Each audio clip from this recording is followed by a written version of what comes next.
ছিল দুজনে অবশেষে, যদিও তার মধ্যে ছিল না কোনো মনির কথার আদান প্রদান, নিছকই কেজো কথা। যোগমায়া দেবীর চোখে অবশ্য কিছুই এড়ায়নি। এই দুজনেই তার বড় প্রিয় যে তিনি মনে মনে হেসে ভাবলেন, মন্দ হয় না দুটিতে মিলে গেলে। সেদিন রাত্রে শোয়ার ঘরের সামনের বারান্দায় চুপ করে বসেছিল লাবণ্য।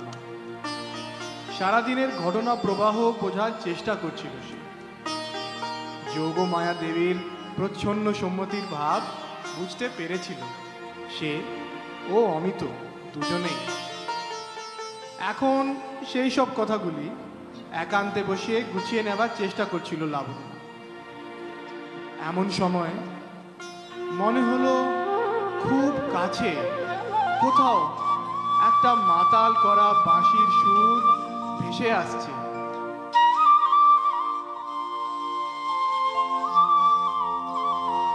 মৃদু কণ্ঠে লাবণ্য বলে উঠল,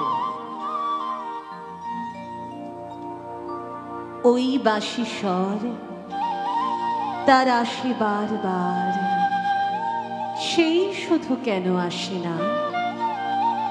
এই হৃদয়ে আসন শূন্য যে থাকে, কেঁদে মরে শুধু বাসনা। মিছে পরশি আকায় বায়ু বহে যায়, বহে যমুনার লহরী। কেন কেন কুহু কুহু পিক কুহরিয়া ওঠে, জামিন যে উঠে শিহরি। ওগো যদি নিশি শেষে আসে হেসে হেসে, মোর হাসি আর রবে কি? এই জাগরণে ক্ষীণ বদন মলিন আমারে হেরিয়া কবে কি? আমি সারা রজনীর গাঁথা ফুলমালা প্রভাত চরণে ঝরিব।